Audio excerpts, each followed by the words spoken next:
சீரான உடல் எடை தந்து ஆரோக்கியமாக வைத்திருக்கும் lion oats family super action family. பேசாம ரவுடி ஆயிட்டுமா? ரவுடி ஆயிட்டுமால? கன்னியாகுமரி லிங்கம்ல. ஐபிசி தமிழ் நேயர்களுக்கு வணக்கம். நம்மளுடைய நேர்காணல்ல இன்னைக்கு சுவிட்சர்லாந்து இணைகிறார் தமிழரசு அவர்கள். வணக்கம். வணக்கம் வணக்கம் சங்கர், எப்படி இருக்கிறீங்க? ரொம்ப நல்லா இருக்கேன். ஒரு லாங் கேப் ஆயிடுச்சு. கண்டிப்பா இத கண்டாலே பயமா கிடக்குது. மாத்துங்க எக்ஸன். நாங்களும் ஊடகத்தை இப்ப சட்டசபைய சினிமா தியேட்டர் மாதிரி மாத்தின மாதிரி சங்கர் இது என்னது சங்கரும் தொடங்கிச்சா? ஆளுநர் உரையோட 17வது சட்டமன்ற கூட்டத்தொடர் நடந்து முடிஞ்சிருக்கு. 4 நாள் நடந்தது. எப்படி பாக்குறீங்க? ஆளுநர் உரையில மத்திய அரசாங்கத்துக்கு எதிராலாம் இவங்க பேச வச்சுட்டாங்க அப்படின்னு ஒரு பக்கமும், இன்னொரு பக்கம் ஆஸ் யூஷுவல் என்ன எழுதி கொடுத்துருக்காங்களோ அதை மட்டும்தான் இவங்க படிச்சிருக்கிறாங்க அப்படின்னு சொல்லி ஒரு கருத்துக்கெல்லாம் நிலவுச்சு. எப்படி பாக்குறீங்க? என்ன பொறுத்தவரையில சொல்ல போனால் மத்திய அரசு மாநில அரசுன்றது ஒரு விதத்துல ஒரு அண்டர்ஸ்டாண்டிங்கோட இருக்கணும். இவ்வளவு காலம் திமுக எப்படி இருந்ததுன்னு சொன்னால், மத்திய அரசுன்றது ஒரு இந்துத்துவ அரசு, மாநில அரசுன்றது என்ன சொல்ற மக்கள், அதாவது தமிழக உரிமை காக்குறன்னு சொல்லி அது திமுக ஒரு புரோபகண்டா அரசியல். அதாவது ஸ்டாலினா இருக்கலாம். இப்ப உதாரணத்துக்கு பாத்தீங்கன்னா, இப்படி கை காட்டுறது மாண்பை மீறண்டா சட்டையை கழிச்சிட்டு உங்களோட அப்பா உங்களோட அப்பாவை காணலன்னு கேட்ட மாதிரி தான் இருக்கு. அப்பா அப்பா சட்டையை கழிக்கக்குள்ள நடந்த மாண்பு இருக்கு இல்லையா? கிட்டத்தட்ட இப்ப திமுக உளவியல் ரீதியாக திமுகவில் இருக்கக்கூடிய அத்தனை பேருக்கும் மிக பெருமதியான ஆலோசனை கொடுக்க வேணும். ஆளுநர் உரையில 2 தரம் தேசிய என்னத்தை படிச்சவங்க? என்ன வேற நாட்டு தேசிய படிச்சவங்க? தமிழ்நாடு எங்க வேற மாநிலத்துக்குள்ளே இருக்குது இல்ல? அப்படிலாம் இல்ல. சட்டமன்றத்துக்குன்னு ஒரு மரபு இருக்கு சார். அதைத்தான் சார் நாங்க கேட்கிறோம் அப்படின்னு சொல்றாங்க. அந்த மரபு நான் கேட்கிறேன். உங்களோட தாத்தாட நூற்றாண்டு விழாவுல ஜனாதிபதி வரும்போது புரோட்டோகால்ன்றது ஜனாதிபதி, அதே போன்று ஆளுநர், பிரதமர், புரோட்டோகால் வைஸா இந்திய அரசியலமைப்பு சொல்ற அத்தனை பேருக்கும் ஒரே புரோட்டோகால் தான். அதுல ஆளுநருக்கு குட்டியாவும் ஜனாதிபதிக்கு உயரமாவும் இருக்கிறது எல்லாம் புரோட்டோகால் இல்ல. புரோட்டோகால் கூட உதயநிதி விளக்கம் கொடுத்தாரு. குடியரசுத் தலைவர் வந்தாரு, அதனால நாங்க அந்த பாடலை பாட வச்சோம். உதயநிதி சொல்ல போனால் உதயநிதியில நிலப்பாடு எப்படி இருக்குன்றால், கிட்டத்தட்ட உதயநிதி என்னத்தை கதைக்கிறன்னு தெரியாது. உதயநிதி என்னத்தை கதைக்கிறன்னு தெரியாம உதயநிதி ஃபுல் அப்செட். உண்மையில அதுல மெச்சூர்ட் என்னன்னு சொன்னால், இந்த இடத்துல கலைஞரை நினைச்சு பார்க்கணும். கலைஞர் இப்படியான ஒரு சிச்சுவேஷன்ல சட்டசபைக்கு வந்திருப்பாராண்டா அது ஸ்மார்ட்டா ஹேண்டில் பண்ணிருப்பார். அந்த ஸ்மார்ட் மூவ் எடுத்திருப்பார். இப்ப உங்களோட ஒவ்வொரு நாள் செயற்பாடும் எப்படி போகுதுன்னா, மக்கள் என்ன சொல்றாங்க? ஏன் எழும்பி ஓடுனவர் உதய்? ஏன் எழும்பி ஓடுனவர்? என்ன வசனம் ஓடல சார்? அதாவது சட்டமன்ற கூட்டத்தொடர் முடிஞ்சிருச்சுன்னு சொன்னாங்க, அதனால நான் எந்திரிச்சிட்டு போனேன். கடைசி பார்த்தா நான் வீட்டுக்கு போய் பார்க்கறேன், ராஜ்மோகன் பேசிட்டு இருக்காரு அப்படிங்கிறாரு. இல்லையே, முதலமைச்சர் உரை நடந்து கொண்டிருக்கும் போதே என்ன எழுப்பிட்டு போனார்? பாட்டி பண்டா எந்த பாட்டி என்று சொன்னதா விஜய்? எந்த பாட்டி என்று சொன்னதா? இப்ப உங்கள ஒரு குற்றம் இருந்தா தான் நான் சொல்ற உங்களுக்கு கோபம் வரும் இல்லையா? நான் சொல்லும் போது உங்களுக்கு ஏதாவது ஒரு குற்றம் இருந்தா தான் உங்களுக்கு என் மீது வெறுப்பு வரும். பாட்டி பண்டன்னு சொன்ன உடனே அது என்னப்பா அது ரெண்டு கேட்டனே பாட்டி பண்டன்றாங்க. உடனே ஏன் ஓடணும்? ஆதாரத்தோட பேசணும். சட்டமன்றத்துக்குன்னு ஒரு மரபு இருக்கு. மரபு காட்டுறீங்க. அது மட்டும் இல்லாம ஆதாரம் இல்லாம பேசுறீங்க அப்படின்னா அவருக்கு குற்றச்சாட்டு வைக்கிறாரு. அவர் எங்க இருந்து கேட்டிருக்கணும்? உதயநிதி வெளியில இது அந்த திமுக ஸ்டைல் என்ன சொன்னால் 6வது ஓடி போய் சேட்டை கழிக்கிறது அல்லது அப்ப உதயநிதி அண்ட எங்க இருந்து கேட்டவர்? சிஎம் ஒரே புள்ளா அவர் எதிர்கட்சி அலுவலகத்துல இருந்தானே கேட்டவர். அவர் வீட்டை போனவர் இல்லையே, அது முடியத்தானே பிரஸ் மீட் வைக்கிறார். அப்ப சரி, இவர் என்ன சொல்றாரு? அப்பாவை காணலன்னு அங்க கணவனை காணலன்ற ஒரு வசனம் சொன்னாரா இல்லையா உதயநிதி? உதயநிதி சொன்னாரா? அதாவது சிவாஜி கிருஷ்ணமூர்த்தியில பாசறையில வளர்றதா இந்த திமுகன்றது. திமுக ஒழுக்கம் இல்ல, மாண்பு இல்ல, பண்பு இல்ல, எதுவுமே இல்ல. அண்ணா திமுக ஓரளவுக்கு அது வேற ஸ்டைலா வந்தது. இதே மாதிரி தானே இவங்க எம்ஜிஆரை கூட போட்டு வாங்கினாங்க. பேச தெரியாது, கூத்தாடி என்னென்ன எம்ஜிஆருக்கு. எம்ஜிஆர் அரசியல். விஜய் வீட்டை விட்டு வெளியில வரலன்றீங்க. வெளியில வந்தா என்ன சொல்றீங்க? வெளியில வந்த உடனே சொல்றீங்க வெளியில வந்து அவருக்கு சனத்தை மேனேஜ் பண்ண தெரியான்றீங்க. கதைக்கிறாரு. அவர் சொன்னார் குளத்தூர்ல 5 நிமிஷம்ன்றதுக்கே ஆளக்கான இல்ல, அப்ப என்ன நிலைமை இது? உண்மையா சொல்ல போனால் விஜய் உரையில பொலிட்டிக்கல் என்ன சொல்ற வைலண்ட் எதுவுமே இல்ல. அவர் பொலிட்டிக்கல் ஸ்டாண்ட் எடுத்திருக்கிறார். அவர் உரையை பற்றி மக்கள் பிரச்சனையா அவர் கடைசியா அந்த விளக்க உரையில கொடுத்திருக்கணும். மக்கள் பிரச்சனை எதுவுமே சொல்லல. 40 நாள்ல லைட்டா எல்லா சப்ஜெக்டையும் தொட்டு விட்டுட்டு போயிருக்காரு. டீடைல்டா அந்த 40 நாள்ல என்ன நடந்ததுங்கிறத அவர் சொல்லல. அப்படிங்கறதான் அரசியல் பார்வையாளர்களும் அதே மாதிரி மூத்த அரசியல் தலைவர்கள் எல்லாமே அந்த ஒரு கருத்தை வைக்கிறாங்க. ஒரு பொலிட்டீஷியனா அவர் பேசல.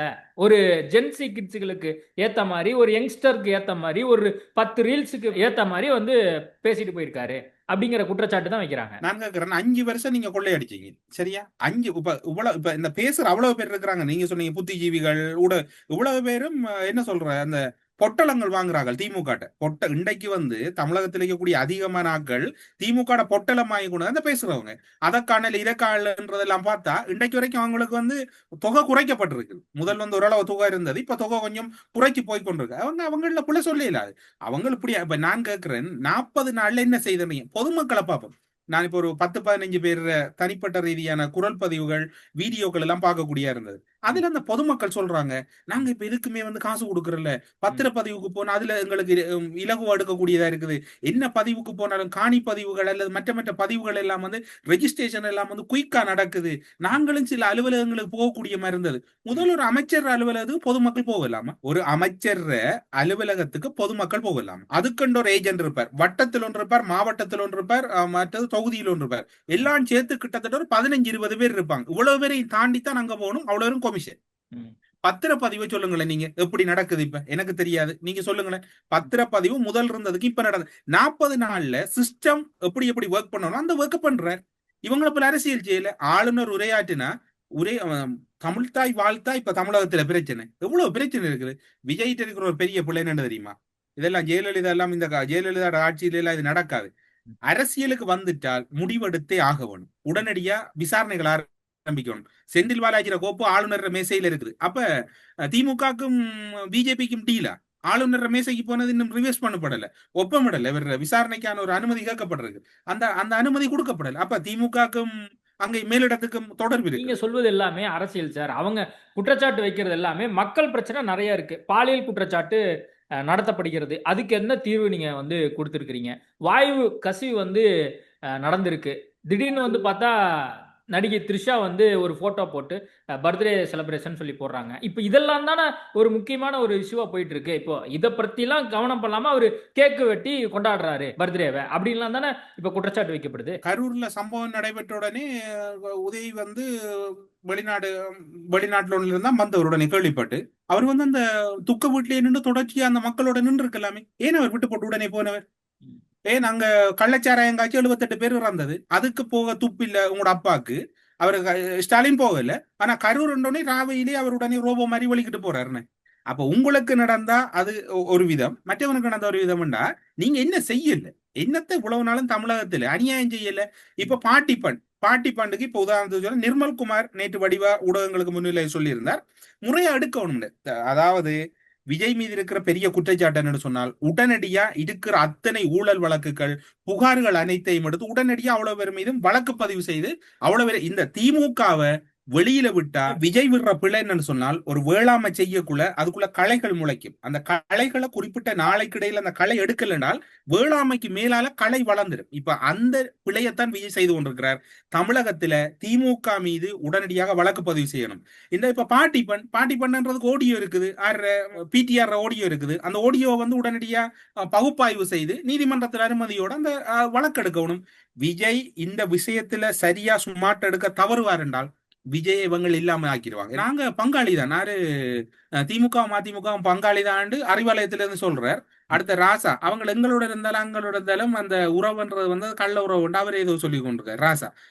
அதாவது ஆபாச பேச்சுக்கு சொந்தக்காரர் ராசா. அத என்ன சொல்ற, பொது உடைமை கட்சியாம், பொது உடைமை பேசுறவங்களாம், அதாவது மக்களுக்கு சமத்துவம் பேசுற இடத்துல இப்ப விஜய் தொடர்ந்து இந்த பிள்ளைய 40 நாள்ல விஜய் செய்த மகாபுல திமுக மீது வழக்கு போடல, முறையா வழக்கு போடல. செந்தில் பாலாஜி, KN நேரு போன்றவர்கள் கோப்புகளை வந்து ஆளுநர் ஒப்பமிட வச்சிருக்கிறார். இப்ப நீங்க பாருங்க, இவங்கள் அதிகாரத்தோட இல்லாம திமுக வாழ்க்கையில பயணிக்க முடியாது. அடுத்த வார தேர்தல் அல்லது அடுத்த வார சந்தர்ப்பத்துல பிஜேபியோட கூட்டணிஞ்சாலும் யாருமே தடுக்க முடியாது.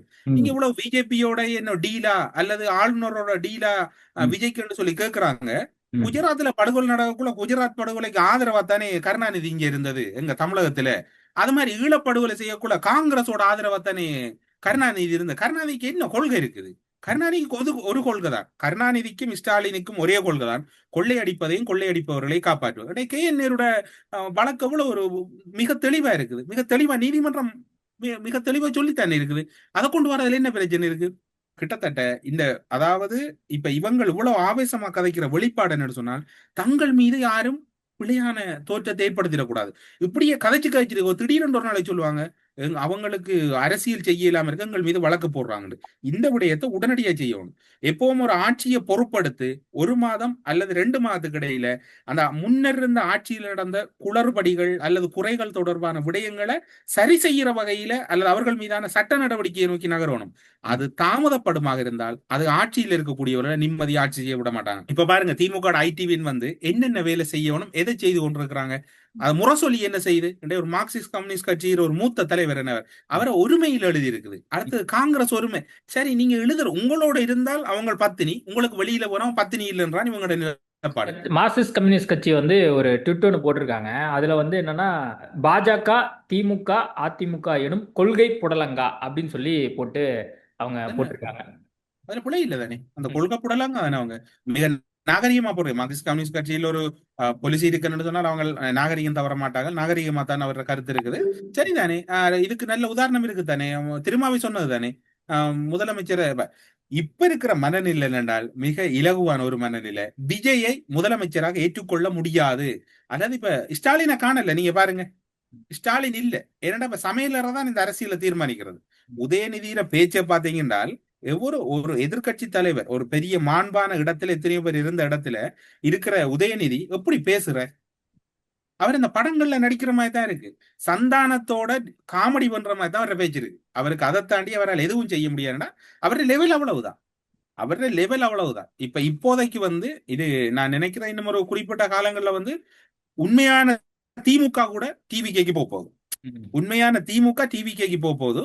திமுக எப்படி இருக்க போகுதுன்னா ஏடிஎம்கே பிளஸ் டிஎம்கேயா மாறப்போகுது. அதுதான் எதிர்காலத்துல சில வேளை எடப்பாடியும் எதிர்காலத்துல வந்து எடப்பாடியாரும் வந்து ஒரு முக்கிய பொறுப்புகளுக்கு வந்தாலும் ஆச்சரியப்படுறது கொண்டும் இல்லை. ராஜ்முருகன் அவருடைய அந்த ரீசன்ட் காணொலி கூட அதிகமா பரவிட்டு இருக்கு. அது கூட பார்த்திருப்பீங்க. சட்டமன்றத்துல வந்து நான் வந்து இன்னைக்கு காலையில வந்து நிகழ்ச்சி பார்த்தேன். பார்க்கும்போது கிட்டத்தட்ட ஒரு 4-5 பாலையா படம் பார்த்த மாதிரி இருந்தது அப்படின்னு சொல்லியிருந்தாரு. அது கூட மிகப்பெரிய அளவுல பேசுபொருளா மாறி இருக்கு. அந்த அளவுக்கு தான் வந்து சிஎம் ஸ்பீச் இருக்குங்கிறத மறைமுகமா அவர் சொல்றாரு. இல்ல, இப்ப நான் கேட்கிறேன் வந்து எங்களுக்கு முன்னுக்கு வந்து எம்ஜிஆர் தான் பார்க்கணும். அவர் இவங்களை போல இலக்கணத்துல பேச மாட்டார். மிகவும் அவருக்கு தெரிஞ்சது மக்கள் நிலப்பாடு, மக்கள் மற்றது ஊழல் இல்லாத ஆட்சின்னு அவர் ஆரம்பிச்சு அவர் இவங்களுக்கு கிட்டாத வசனம் இல்லை. இப்போ என்னன்னு சொன்னால் இது நடிகர் நடிகர் நடிகர் நடிகர் பிராண்ட் பண்றாங்க. திமுக பொறுத்தவரையில மற்றொரு தடவை வந்து பிராண்ட் பண்றதுல மிக கண்ணியமா செய்வாங்க. ஒரு தடவை தொடர்ந்து அதே வசனங்களை சொல்லி சொல்லி சொல்லி சொல்லி சொல்லி இப்ப பாருங்க, மறுமலர்ச்சி திராவிட முன்னேற்ற கழகத்துல 2 சட்டமன்ற உறுப்பினரும் வெகு விரைவில் ராஜினாமா செய்யறாங்க. ராஜினாமா செய்து அவங்களுக்கு பெரிய ஒரு இடைத்தேர்தல் உண்டு. ஒரே அடியா தான் இடைத்தேர்தல் நடக்க போகுது. தொடர்ச்சியை இப்போ கொஞ்சம் இன்னும் ஒரு 3-4 மாதங்கள் பொறுத்திருந்து இன்னும் கொஞ்சம் பேர் ராஜினாமா பண்ணது அப்புறம் ஒரே அடியா தான் இடைத்தேர்தல் நடக்க போகுது ஒழிய அதுக்கு ஒரு பெரிய தேர்தல் மாதிரி தான் இருக்க போகுது. இடைத்தேர்தல்னா 1-2 இல்ல, ஒரு 20-30 தொகுதிக்கு ஒன்றா நடக்க போகுது. அதனால இப்ப வெயிட். அந்நேரம் திமுகவில் இருக்கக்கூடிய மறுமலர்ச்சி திராவிட முன்னேற்ற கழகத்துல உறுப்பினர்கள் இருவரும் நினைக்கிற இன்றைக்கு அல்லது நாளை மறுதினம் அவங்க அரசியல் குழு கூடுது, அவர்களும் ராஜினாமா பண்றார்கள். திமுகவில் இருக்கக்கூடிய ஒரு சிலர் ராஜினாமா பண்றாங்க. திமுக மூத்த நிர்வாகிகள் பலர் டிவிகேக்கு வராங்க. அந்த எலெக்ஷனோட நான் நினைக்கிறேன் அவங்க ஒரு பெரும்பான்மையை நோக்கி நகர்ந்துருவாங்க. அதுக்கப்புறம் எங்க அப்பாவை காணல, அப்பா வரவும் மாட்டார். அந்நேரம் ஒரு தொகுதியிலே நிக்க மாட்டார். என் அப்பாட அரசியல் முடிச்சு, அவர் அரசியலை முடிச்சு வச்சுட்டா. அம்மாவுமா மகனுமா சேர்ந்து அப்பா நீ இல்ல சீன்ல நீ மகன் இப்படி கூத்தாடி திமுகவும் அதிமுக மாதிரி. நான் உங்களுக்கு ஞாபகம் இருக்க தெரியாது, உங்களுக்கு சொன்னேன் இந்த எலெக்ஷன்ல தோல்வி அடையும் என்றால் திமுகவும் அதிமுக மாதிரி தான் நிலைமை வரும். திமுக பல விக்கெட்டுகள் வந்து கடகடண்டு விழ தொடங்கும். அது நடக்க போகுது, நடந்து கொண்டிருக்குது. இது உதயநிதி இப்ப இவங்க KN நேரு மற்றது சேகர் பாபு போன்றவர்களுக்கெல்லாம் அப்படி என்று சொன்னால் உதயநிதியை வச்சு கொஞ்ச நாளைக்கு ஓட்டிடணும் வண்டியை. இப்ப இன்னும் ஒரு 5 வருஷம் போக்குல இதுல கூடிய பல தலைவர்கள் இருக்க மாட்டாங்க. நேற்று பாத்தீங்களா அந்த நீரெண்ண தொடர்பான தீர்மானம் ஏகமனதான் நிறைவேற்றப்பட்டது தானே, ஏகமனதான் நிறைவேற்றப்பட்டது. இப்ப இப்ப சங்கர் நீங்க பாத்தீங்கன்னு சொன்னால் நீங்களும் நானும் ஒரு காரியத்தை செய்கிறோம், அதை இன்னும் ஒரு ஆள் வந்து செய்யக்குள்ளே உங்களுக்கும் எனக்கும் அதை ஏற்றுக்கொள்ளல. நானும் நீங்களும் கதைக்கிறத இன்னும் ஒரு ஆள் கதைச்சா நமக்கு புரியுது இல்லை. அது நம்ம நாள் தானே, அப்படி ஏற்றுக்கொள்ளுங்க. இது வந்து என்னன்னு சொன்னா ராஜ்மோகன் ஸ்பீச் பாத்தீங்களா, இவ்வளவு காலமும் குடும்பத்துக்கே சொந்தமா இருந்த சிஎம் போஸ்ட்ன்ற வந்து இப்ப யாருமே வரலாம் என்ற ஒரு வரலாறு படைக்கப்பட்டிருக்குது. அது ஏற்றுக்கொள்ளல. ஏன்னா முதல் வந்து பாத்தீங்கன்னா திமுகக்கே ஒரு பட்டா எழுதி கொடுத்தது. பட்டா எழுதி திமுக தான். இப்ப அடுத்தது வந்து இன்ப நிதியும் தயாரா இருந்தார். நான் ஒரு அமைச்சர் பேசினார், இன்ப நிதி வருவதை நான் பார்த்து விட்டு இறந்தால் போதும் என்று கையெடுத்து கும்பிட்ட எங்கே ஒரு சீன் ஒன்று நடந்தது போன வருஷம், அதுக்கு முந்தின வருஷம். எதிர்க்கட்சி தலைவர் அல்லது எதிர்க்கட்சியில் இருக்கக்கூடிய உறுப்பினர்கள் ஆளுங்கட்சியை பலதர குறுக்கீடு செய்தவங்க. ஆனா ஒருடவும் அவங்க அந்த கண்ணியத்தை அவர்களை குழப்பல. ஆனா இவங்க பேசக்குள்ள அவங்கள மீட்டு போயிட்டாங்க. மற்ற சபாநாயகரை பற்றியும் இதுல சொல்லணும். பிடிஆர் தந்தை இருக்கும்போது இந்த மாண்பு கடைபிடிக்கப்பட்டது தமிழக சட்டசபையில. மற்ற ஆதவ அர்ஜுனாவை அவர் கண்டிச்சவர். அவை முதல்வர் செங்கோட்டையன் மீதான ஒரு பதிவு பண்ண நீங்க சில தரவுகளோட பேசணும் என்று பிடிஆர் தந்தை இருக்கும்போது ஒரு முறை ஜெயலலிதாவை ஒருமையில பேசக்குள்ள அவரும் ஒரு கடுமையான கண்டனம், அதை பின்வாங்க சொன்னவர். அந்த பேசின பேச்சை பின்வாங்குங்கன்னு சொல்லி அண்டு ஒரு காரசாரமா. அதுக்கு பிறகு இப்ப இருக்கக்கூடிய சபாநாயகர் செயற்பாடு இப்ப இன்றைக்கு வரைக்கும் ஒரு திருப்திப்படும் வகையாத்தான் இருக்குது. சபை அதாவது சட்டசபையில மாண்பு மீறப்பட்டது என்று சொன்னால் என்ன மீறப்பட்டது என்றால் உண்மையில ஒரு பெரிய மீறல் ஒன்று நடந்தது.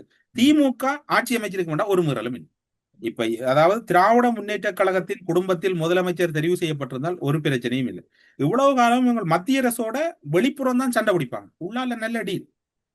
இப்ப நீங்க யோசிச்சு பாருங்க, கருணாநிதி வருத்தமா இருக்கும் போது பிரதமர் பார்க்க வர அவர் அடக்கத்துக்கு கொடுத்த ரெஸ்பெக்ட், அது மூத்த முதலமைச்சர், ஒரு சீனியரிட்டி, அது வேற பிரச்சனை. இது வேற யாருக்கு நடந்திருந்தா என்ன நடந்திருக்கு? அவர்களை பொறுத்தவரையில அதிகாரமும் தமிழகத்தை அவங்கள ஒரு அடிமை மனநிலையில அமைச்சிருக்கிறாங்க.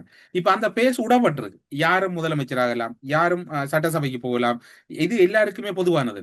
கிட்டத்தட்ட சொல்ல போனால் தமிழகம் இப்போதைக்கு 40 நாள்ல என்ன செய்யலுமோ அவ்வளவு செய்து போகுது. பாலியல் பலாத்காரம் மற்றது ஊழல் விடயங்கள்ல உண்மையா கை வைக்கணும். கை வைச்சால் வகை தொகையற்ற கைதுகள் நடக்கும். விஜய்க்கு ஆபத்துங்கன்னு சொன்னால் விஜய் கைதுகளை தாமதப்படுத்த விஜய் அரசியல் அசைச்சு பார்ப்பாங்க. அந்த இடத்தை கூட இதுல உண்மையில ஜெயலலிதாவை தான் திரும்ப சொல்ல வேண்டிய. அவன் இந்த சேட்டையெல்லாம் இல்லை. கருணாநிதியே மஞ்சள் துணில பிடிச்சி தூக்கி எழுதிட்டு போனவன் அப்படி ஒரு அந்த ஒரு இரும்பு பெண்மணியா பிள்ளைண்டா பிள்ளைதான். இதுல டிசிப்ளின் பொலிட்டிக்கலுக்கு வந்துட்டீங்கடா சங்கர், நீங்க டிசிப்ளின் பார்க்க இயலாது. சட்டை கிழிச்சு தானே ஆகணும். ஸ்டாலின் கிழிச்சவர் தானே சட்டையை. அப்படி அது மாதிரி அதை திமுக கற்றுக்கொள்ளணும் விஜய். இல்ல அப்ப ஒருவேளை விஜய் தோல்வியுற்று திமுக வந்திருந்தால் விஜய் இன்றைக்கு அட்ரஸ் இல்லாம போயிருக்கு. ரொம்ப குயிக்கா இந்த 4 நாள்ல நடந்த விஷயத்தையும் இந்த 40 நாள்ல நடந்த விஷயத்தையும் ரொம்ப ஷார்ட்டா பேசி முடிச்சிருக்கோம். மக்களும் பார்த்து புரிஞ்சுப்பாங்கன்னு நினைக்கிறேன். நேர்காணல் கொடுத்ததுக்கு மிக்க நன்றி. நன்றி, வணக்கம். சீரான உடல் எடை தந்து ஆரோக்கியமாக வைத்திருக்கும் lion oats family super action family. பேசாம ரவுடி ஆயிட்டுமா? கன்னியாகுமரி லிங்கம்னே.